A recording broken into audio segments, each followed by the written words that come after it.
Gostaria que os irmãos abrissem a Bíblia em Atos dos Apóstolos, capítulo de número 1. Glória a Deus. Culto de missões, graças a Deus.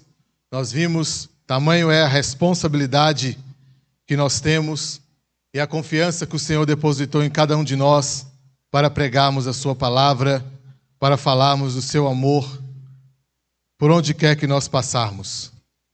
Glória a Deus. Atos, capítulo 1, versículo 9. Do 9 ao 11.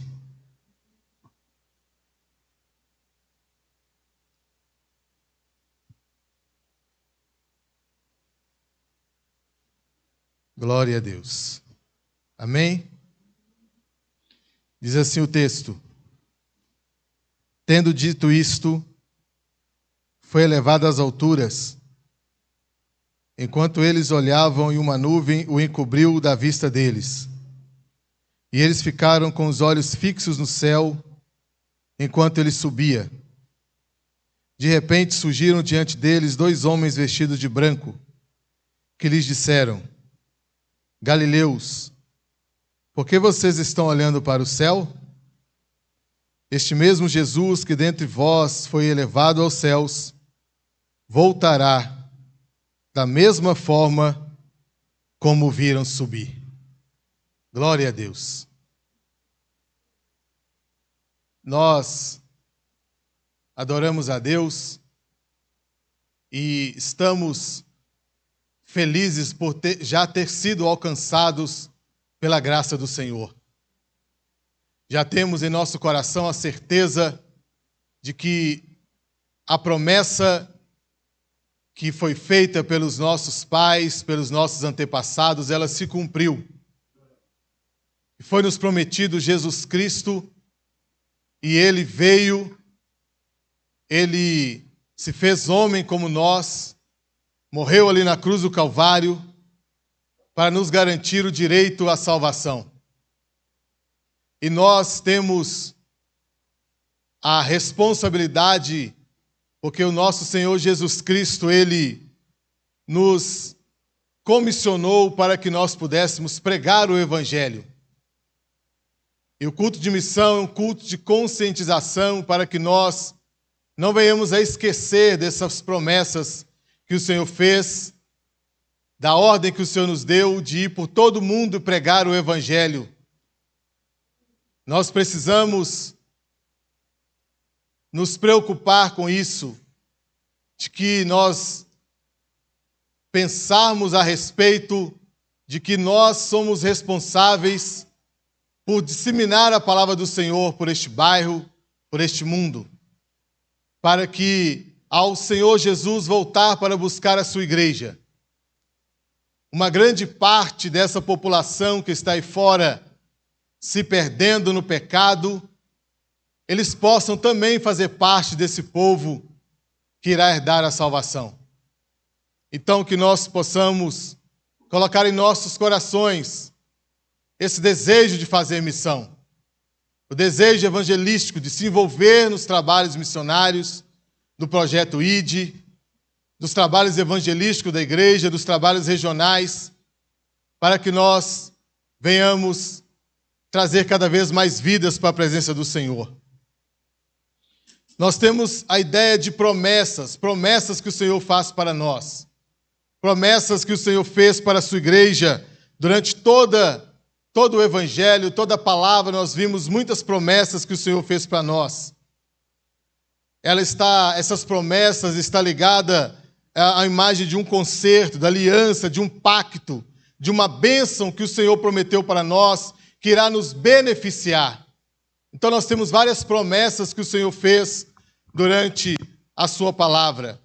As promessas bíblicas, elas estão relacionadas a um contexto profético.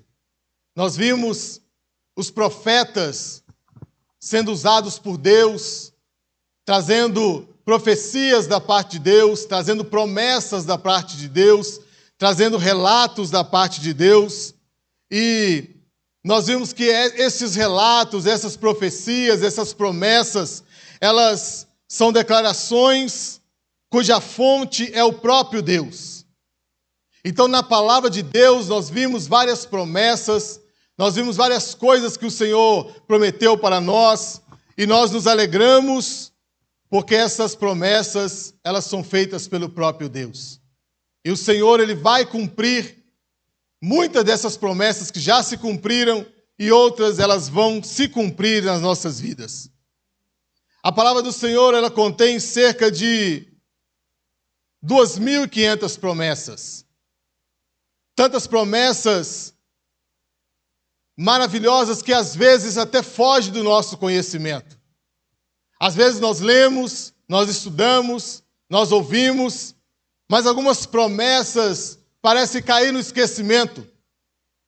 Parece que quando o Senhor nos faz alguma promessa através da sua palavra, nós, na nossa vida corrida, do nosso dia a dia, venhamos a esquecer de algumas promessas que o Senhor nos fez. São promessas contidas na Bíblia, algumas feitas por homens, é fato. E as promessas que os homens nos fazem estão sujeitas às falhas.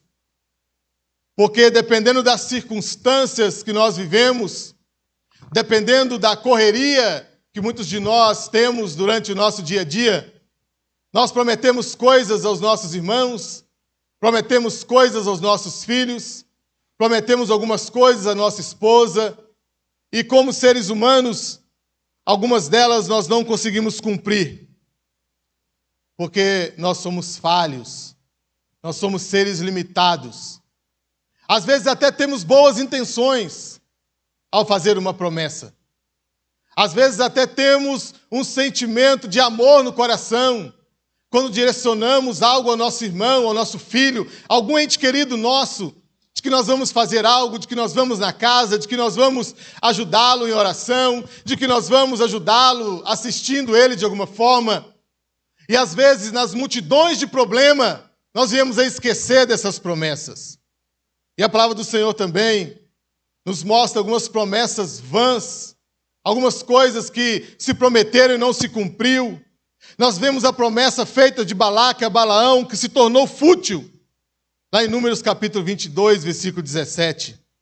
Naamã fez promessa de matar todos os judeus, mas acabou sendo enforcado na sua própria ferramenta de vingança. Então, algumas promessas, algumas coisas que as pessoas dizem, elas não vão se cumprir. Porque muitas das vezes essas promessas são para prejudicar pessoas. Essas promessas são para tirar o foco das pessoas do reino, do compromisso que nós temos com Deus. E nós vimos aqui essas duas pessoas que prometeram e não se cumpriu. Judas, por sua vez, traiu Jesus, quando os líderes judeus lhes prometeu dinheiro. Foi uma promessa que aqueles líderes fez para Judas. Judas, ele foi e cumpriu aquela promessa que ele combinou ali com aqueles homens, e ele entregou Jesus por algumas promessas, por algumas moedas de prata. Em contrapartida, Jacó pediu a José que não deixasse o seu corpo ser sepultado no Egito. E ele prometeu para o seu pai que o seu corpo seria colocado junto aos seus ancestrais.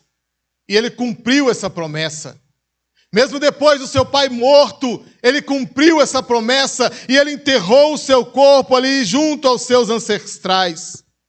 A maior parte das promessas bíblicas foram proferidas por Deus, as promessas divinas, ao contrário das promessas humanas. São consideradas sagradas e puras, porque Deus sempre cumpre o que Ele promete. Porque o nosso Deus, Ele não tem o mesmo sentimento que nós. O nosso Deus, Ele não tem as mesmas ocupações que nós. O nosso Deus não tem as mesmas limitações que nós temos.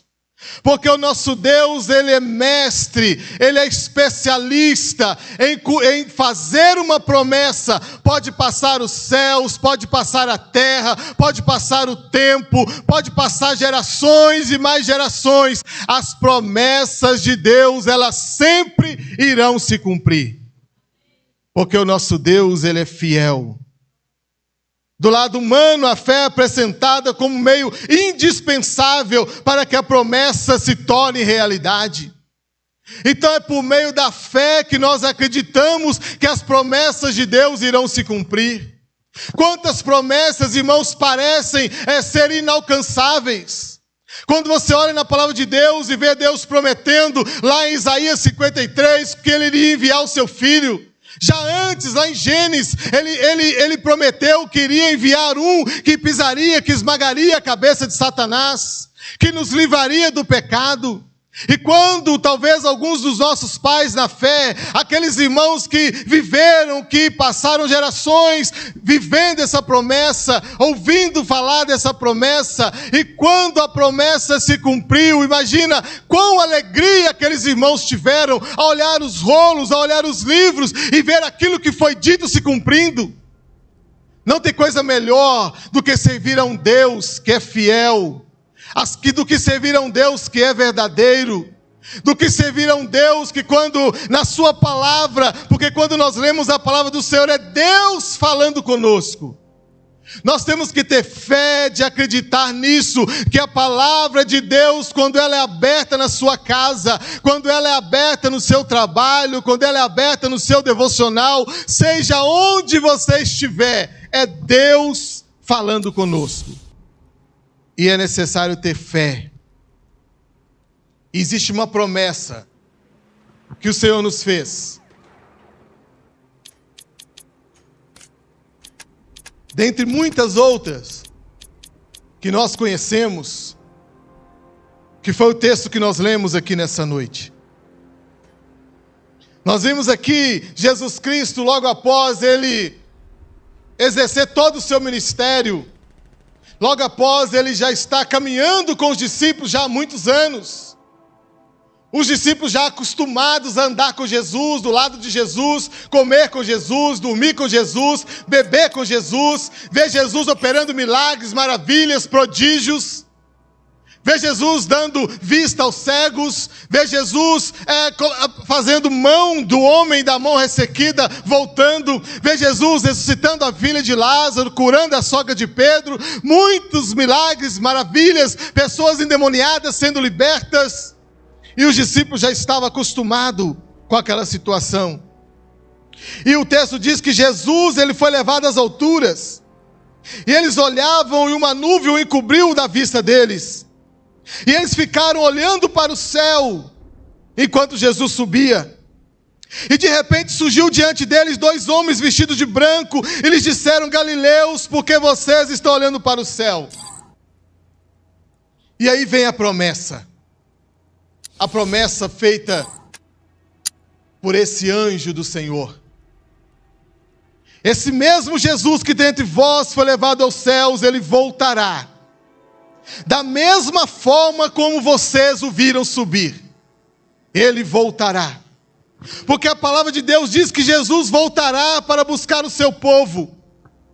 Jesus voltará para buscar o seu povo, proclamar o juízo sobre o mundo iníquo.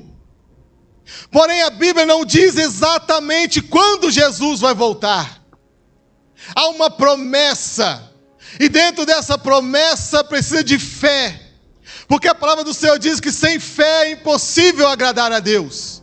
E nós precisamos acreditar, nós precisamos confiar, nós precisamos viver uma vida caminhando com Cristo, mas caminhando em paralelo a essa caminhada, não perder o foco, não perder a esperança, não perder a expectativa de que em qualquer momento, no abrir e fechar de olhos, a igreja será arrebatada. A maior promessa que o Senhor já fez para a humanidade, ela vai se cumprir, porque Deus nos garantiu que ela vai acontecer. E nós precisamos viver isso. O texto não nos diz quando Ele vai voltar, mas Ele nos ensina para nós cristãos acerca de como nós devemos esperar este momento. Quando nós não sabemos, não foi nos dado uma data, não foi nos dado um episódio, não foi nos dado um momento certo, a quando isso acontecer ele vai voltar, ou naquela data exata ele vai voltar, não. Isso não foi descrito na palavra do Senhor. Então, irmãos, o que nós entendemos com isso é que nós precisamos continuar caminhando lado a lado com o Senhor, como diz o apóstolo Paulo, deixando de lado os embaraços, deixando de lado os prazeres deste mundo, deixando de lado as confusões que este mundo apronta aí fora, e olhando para o alvo que é Jesus Cristo, o autor e o consumador da nossa fé. Porque, meus amados irmãos, ainda que o tempo vai passando, ainda que os dias vão se estendendo, e a nossa mente vai se ocupando com uma coisa aqui, com outra coisa ali, com outra coisa lá, e vai caindo no esquecimento à volta do nosso Senhor Jesus Cristo. Não se vê, talvez, pregar sobre isso muitas das vezes, não se vê falar muito, parece que alguns já até desanimaram, já se esqueceram, mas é o Espírito do Senhor. Enquanto eu orava, eu preparava essa mensagem, o Espírito de Deus falava ao meu coração: anima a minha igreja com essa promessa, eu voltarei e eu vou buscar a minha igreja. Anime o meu povo que talvez já está fatigado, cansado, desanimado, talvez até pensando em parar ou em procurar fazer uma outra coisa, mas o Senhor nos diz: eu voltarei, eu buscarei a igreja, eu vos levarei para habitar comigo para todos sempre. Louvado seja o nome do Senhor. Alegre-se com essa promessa, irmãos. Alegre o seu coração, porque o nosso Senhor Jesus Cristo, Ele vai voltar, Ele já está voltando. Tudo nos mostra que Cristo já volta. Breve Jesus voltará. As coisas, irmãos, que está acontecendo, já está claro, está patente aos nossos olhos que o nosso Senhor Jesus Cristo está voltando. Também é fato que muita gente não acredita que Jesus voltará. Muitas pessoas não acreditam, irmãos. Eu já falei isso aqui algumas vezes. Eu já me deparei com irmãos já de idade, com irmãos já com seus cabelos brancos, que me disse que já não acreditava mais na vinda de Jesus, que já estava cansado de esperar Jesus voltar. Até hoje Jesus não voltou. Quanto tempo já passou, quantas pessoas eu já vi dizer que Ele voltaria e Ele ainda não voltou. Mas, irmãos, a promessa do Senhor para nós, a promessa que Jesus disse, o anjo diz para estes homens é a seguinte: esse mesmo Jesus que dentre vós foi levado aos céus, Ele voltará da mesma forma que vocês o viram subir. Louvado seja o nome do Senhor. Conforme o tempo vai passando, parece que a incredulidade humana vai aumentando cada vez mais. A fome vai aumentando à medida que os ricos ficam mais ricos e os pobres ficam mais pobres. Muitos se aproximam do Senhor achando que a sua vida vai mudar assim da água para o vinho, principalmente no que diz respeito aos problemas, às lutas, à dificuldade financeira, ao problema de saúde e muitas outras coisas mais. A minha irmã, eu já disse para os irmãos, muitas das vezes ela me confronta, ela diz: se Deus realmente existisse, não tinha tanta coisa ruim no mundo, não tinha tanta gente morrendo, não tinha tanta gente passando fome, não tinha tanta gente passando dificuldade. Meus queridos irmãos, 99,9% das mazelas que está acontecendo no mundo, a culpa é do próprio ser humano. A culpa é da ganância do homem. A culpa é do pecado que entrou na humanidade. Deus não tem participação nessas coisas. Mas nós precisamos, porque essas coisas que vão acontecendo, elas vão tirando a esperança de algumas pessoas. Elas vão tirando essa esperança do cumprimento dessa promessa na vida de alguns, porque eles olham e focam na dificuldade, eles olham e focam nas lutas, eles olham e se ancoram numa vida e vai arrastando correntes, vai só enxergando luta atrás de luta, luta atrás de luta, e não consegue ver uma luz, não consegue ver a esperança da promessa, da maior promessa que já foi feita para a humanidade sobre a face dessa terra.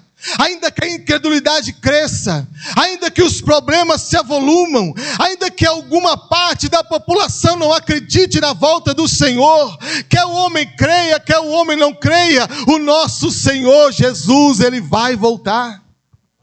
Não importa o que a humanidade diga sobre essas coisas, ou que as pessoas acreditem sobre essas coisas, mas para nós que fomos lavados e remidos no sangue do Cordeiro, para nós que fomos alcançados pela graça redentora do nosso Senhor Jesus Cristo, nós precisamos alimentar essa esperança no nosso coração.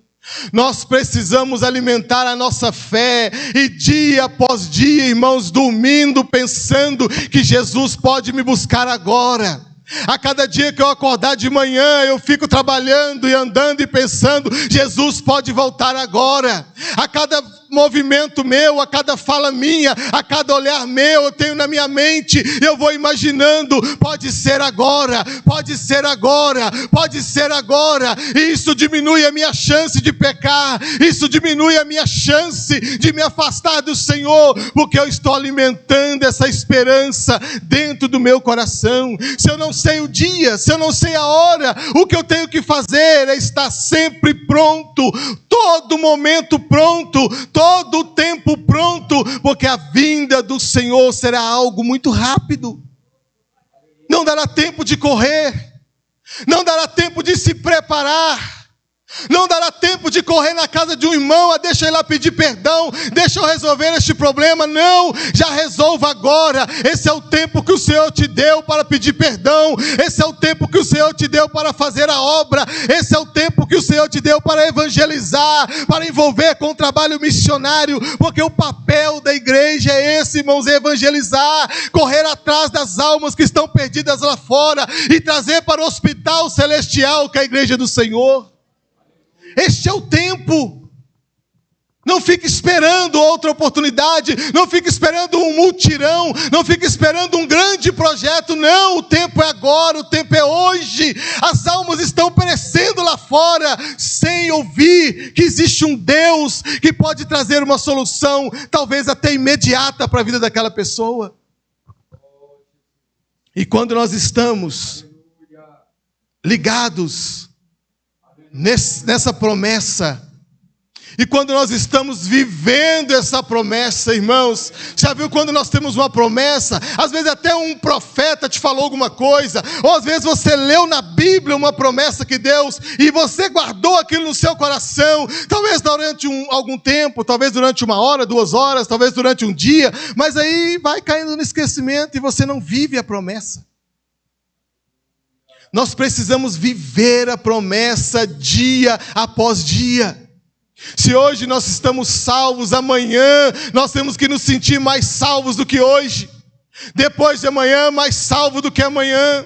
Porque a salvação, irmãos, ela é gradativa, é conquistada. Porque Paulo diz que a pregação do Evangelho, o Evangelho, as coisas de Deus pode ser loucura para o mundo, mas para nós que estamos sendo salvos, é o poder de Deus. Então nós precisamos focar nisso. Nós precisamos estar atentos e viver essa promessa do Senhor nas nossas vidas a cada dia, de que o nosso Senhor está voltando. Nós vimos aí se avolumando, já tivemos 2 guerras, conflitos armados, 1914 a 1919, guerras mundiais, 1939 a 1945, uma 3ª guerra mundial envolvendo as nações, nunca foi descartada, irmãos. Nós vimos que isso já esteve prestes a acontecer, já está muitas situações que acontecem. Nós vimos que qualquer coisinha as pessoas querem fazer guerra, os países querem entrar em guerra, catástrofes, terremotos se aumentando, se avolumando. Foram registrados mais de 6.500 terremotos nesse último século. E a palavra do Senhor nos fala acerca dessas coisas. As estatísticas revelam que o número de violência está aumentando em todas as áreas e níveis sociais. Violência, mortes, assassinatos. Irmãos, a vida, cada dia que passa, ela vai perdendo mais o valor. Mata-se por R$5, mata-se por R$10, mata-se por causa de relacionamento, mata-se por causa de namoro, que terminou o namoro, porque quer ir embora, não quer que vá embora, aí tira a vida. Hoje valoriza-se mais um acidente com um cachorro do que com um ser humano. Hoje, se você atropela um cachorro e não presta socorro, não leva para o veterinário, você é preso. E quantas pessoas atropelam, ou os ciclistas atropelam outros seres humanos e vai embora e fica por isso mesmo e nada acontece.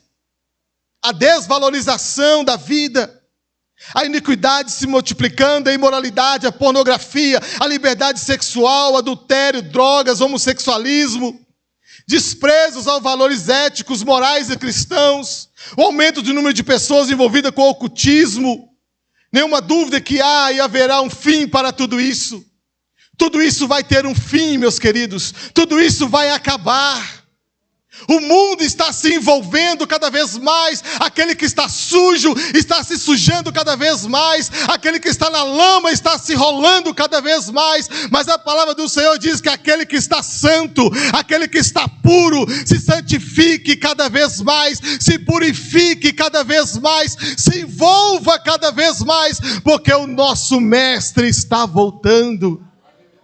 Nós não podemos nos ver no meio de tantas coisas horríveis que eu disse aqui agora e ficarmos aquém dessas coisas como se tudo fosse natural, como se tudo fosse normal. A palavra diz que o amor de muitos se esfriariam. A palavra diz que isso aconteceria. Não, meu querido irmão, você tem que ver essas coisas como uma dor no seu coração, na sua alma, de entender que as vidas estão perecendo e muitas das vezes nós não estamos fazendo nada.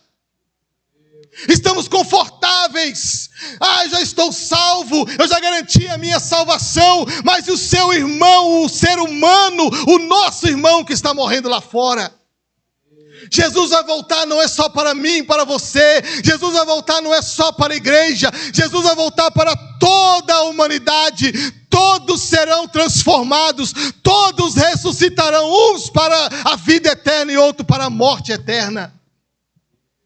Porque o inferno não foi feito para nós. O inferno não foi feito para homens. E a responsabilidade é nossa. Quando vimos uma promessa dessa na palavra do Senhor, de que Jesus Cristo vai voltar para buscar a sua igreja, e nós vimos que uma grande parcela do Sagrada Família ainda não faz parte dessa igreja, nós não podemos dormir tranquilos com a cabeça no nosso travesseiro, não. Nós precisamos orar mais, nós precisamos buscar mais, nos empenhar mais nos trabalhos evangelísticos, nos trabalhos missionários, convidar as pessoas para vir para a igreja juntamente conosco. Porque, meus queridos irmãos, esse sangue dessas pessoas que estão sendo derramados lá fora sem ouvir que existe um Deus que pode trazer solução para a vida delas, é responsabilidade nossa, é responsabilidade minha.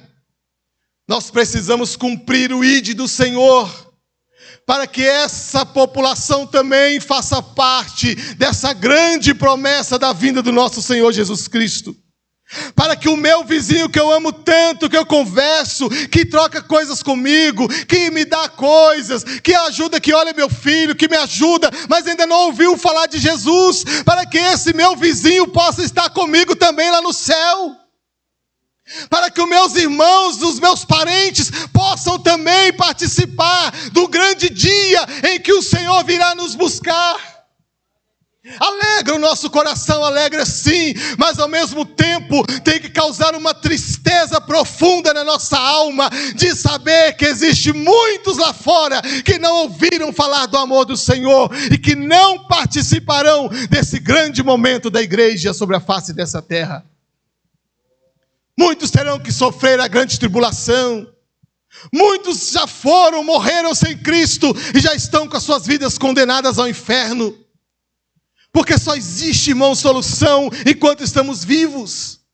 Ainda que muitos estão pregando aí fora que existem outras formas de se alcançar a salvação, distorcendo a palavra do Senhor, fazendo do evangelho algo que causa repulsa na nossa alma. Nós, a igreja de Cristo, precisamos pregar o evangelho verdadeiro, que aqui nessa igreja habita um Deus que é capaz de transformar vidas, que é capaz de tirá-lo da situação que ele está e colocá-lo assentado em lugares altos.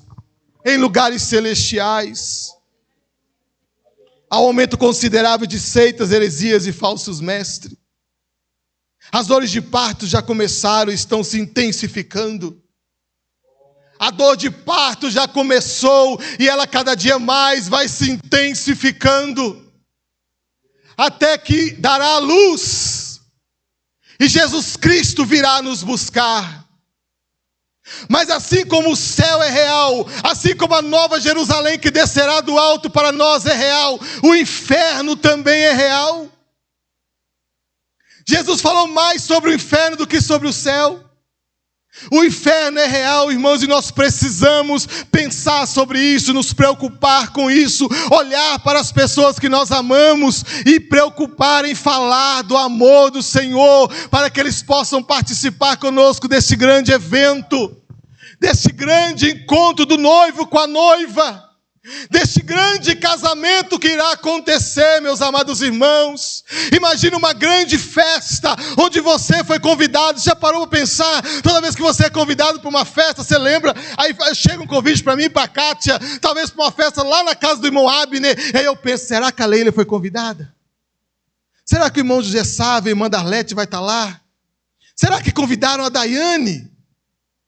Esse dia ontem mesmo teve o aniversário do meu irmão, e aí eu fiquei com a Cátia, será que o meu irmão chamou o outro irmão? Será que chamou fulano? Porque nós queremos que todos estejam na festa, para nós comungarmos juntos, para nós nos alegrarmos juntos. E é triste quando tem uma festa, e você sabe que um amigo amado seu não foi convidado. Às vezes nós andamos lado a lado, e aí chama a Cátia e não chama a Leila, chama a irmã Yara e não chama o Gerson, e aí causa um constrangimento, causa um desconforto, meus queridos irmãos. E essa grande festa que vai acontecer, do encontro do noivo com a noiva, o meu convite já está garantido, o seu convite já está garantido, mas tem muita gente lá fora que ainda não foi convidado, que ainda nem sabe dessa grande festa, mas o dono da festa, ele te deu autoridade para distribuir convite para quem você quiser. Lá não vai ter penetra, porque o dono da festa, ele nos deu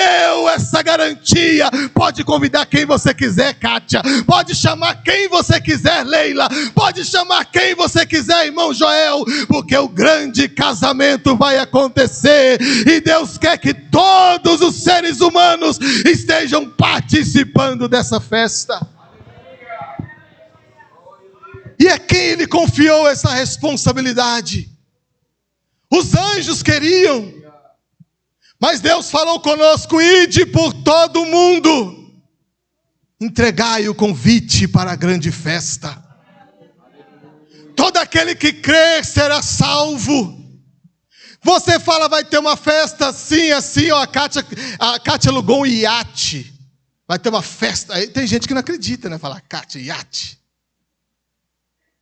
E a palavra do Senhor diz: quem crê será salvo. A nossa obrigação é convidar. A nossa obrigação é falar. O resto é com o Espírito Santo de Deus. Do ouvido ao coração é só com o Espírito Santo de Deus. Mas, irmãos, abra sua boca. Fale de Jesus. Fale de Jesus, para que maior parte deste bairro, este lindo bairro Sagrada Família, possa participar conosco dessa grande festa. Glória a Deus. 1 Coríntios 15, 52 diz: no momento, num abrir e fechar de olhos. Paulo, nessa passagem, ele usou o termo grego átomos, algo impossível de ser cortado ou dividido. Essa fração de tempo, pode haver uma fração de tempo melhor que 1 bilionésimo de segundo. O tempo de um segundo dividido em 1 bilhão. Pois bem, num tempo assim, que não pode ser dividido, os remidos, vivos e mortos serão arrebatados.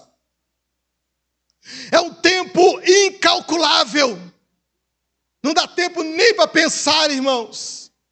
Não dá tempo nem de olhar para o lado. Quando a trombeta soar, que o Senhor Jesus nos chamar, não dá tempo para mais nada. Não dá tempo de reconciliar, não dá tempo de perdoar, não dá tempo de olhar para trás, não dá tempo de olhar para o lado, não dá tempo de largar aquele pecado de estimação que nós alimentamos, que nós cuidamos, nós damos banho nele. Não dará mais tempo, mas hoje o Espírito do Senhor traz para nós essa revelação, que o dia é hoje, a hora é agora, porque Jesus Cristo está voltando. No abrir e fechar de olhos, no momento, no abrir e fechar de olhos. Você já abriu o olho e fechou, irmão, umas 1000 vezes. Jesus vai ser arrebatamento, arrancado com força. Você será retirado por Deus dessa terra. Os mortos ressuscitarão primeiro, e nós que estamos vivos seremos transformados. Alegre-se com essa esperança em nome de Jesus. Nós seremos transformados e todos encontrarão com o Senhor nos ares. Oh, Maranata, ora vem, Senhor Jesus. A velocidade da luz é a maior conhecida pelo homem e é de exatos 299,792,5 quilômetros por segundo. E nós seremos arrebatados mais rápido do que a velocidade da luz. Isso, o que eu quero dizer com isso, irmão? É que não dá tempo de ficar pensando. Entregue-se à obra do Senhor. Se jogue na obra do Senhor. Se deixe gastar na obra do Senhor. Deus é tudo. Para Deus tudo é possível, irmãos. Esse arrebatamento é possível porque ele virá do Senhor. Demore o tempo que for, Jesus vai voltar. Deixa eu acelerar aqui. João 14:3. E quando eu for e vos preparar lugar, virei outra vez e vos levarei para mim mesmo, para que onde eu estiver, estejai vós também. Aleluia. Promessa de Jesus Cristo. Não vos deixarei órfãos, voltarei para vós. Aleluia. Aquele que diz e testifica essas coisas, certamente cedo venho. Apocalipse 22:20. E Atos 1:11. Esse mesmo que dentre vós foi recebido no céu, há de vir, assim como que para o céu os viste ir. Virei outra vez e vos levarei para mim mesmo, para que onde eu estiver estejai vós também. Venho sem demora, guarda o que tens para que ninguém tome a tua coroa. Eis que cedo venho, diz o Senhor. Ele enviará os seus anjos, corrige o clamor de trombetas, os quais ajuntarão os seus escolhidos. Porque o mesmo Senhor descerá do céu, com alarido e com voz de arcanjo, e com a trombeta de Deus, e os que morreram em Cristo ressuscitarão primeiro. Depois nós, os que ficaremos vivos, seremos arrebatados juntamente com Ele, nas nuvens, a encontrar o Senhor nos ares, e assim estaremos para sempre com o Senhor. 1 Tessalonicenses capítulo 4, do 13 ao 18. Promessas do nosso Deus. O mesmo Senhor descerá do céu. 1 Tessalonicenses 4,16. Neste mesmo tempo se levantará Miguel, livrar-se-á o seu povo de todo aquele que se achar escrito no livro, e com voz de arcanjo, no momento, no abrir e fechar de olhos. Não vos maravilheis disso, pois vem a hora em que todos os que estão nos sepulcros ouvirão a voz do Senhor Jesus. E sairão, os que fizeram bem sairão para a ressurreição e vida, e os que praticaram mal para a ressurreição da condenação. Alegre-se com essa promessa em nome de Jesus. O nosso Senhor irá voltar. Deus abençoe os irmãos em nome de Jesus.